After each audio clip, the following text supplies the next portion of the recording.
And I'd maybe work until about 10 o'clock or 11 o'clock. And then I'd go for a drink, you see.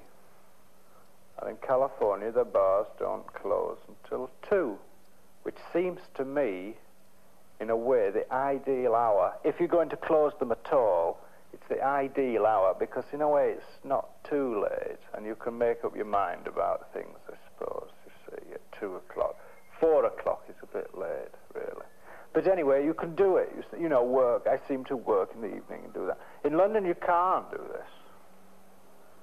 Because if you want to go out for a drink, unless you go to those awful places that are my pet hates, really. What's that place called? I went once.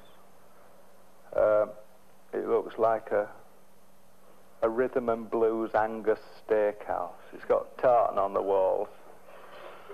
But the bills seem to be, you know, it costs, each drink seems to cost about £1 or something, which is just ridiculous.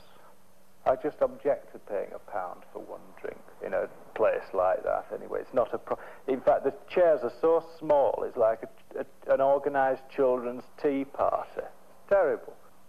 In some ways, it's much more democratic, you see, and that's why London, I don't think, will ever really be what you'd call a swinging place. You see, it's nightlife in London. You need too much money for it. And because of that, you can't go in any place and meet a plumber from Camberwell, whereas in New York, you could. I mean, you could go in a bar and meet the equivalent. Some plumber from Brooklyn could be sat at the next stool, and some other guy, you know, a movie maker from Hollywood could be sat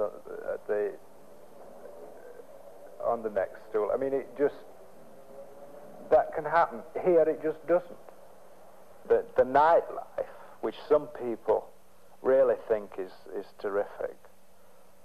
I mean, obviously somebody's really sold the idea, haven't they? And as far as I can see, they must make a fortune.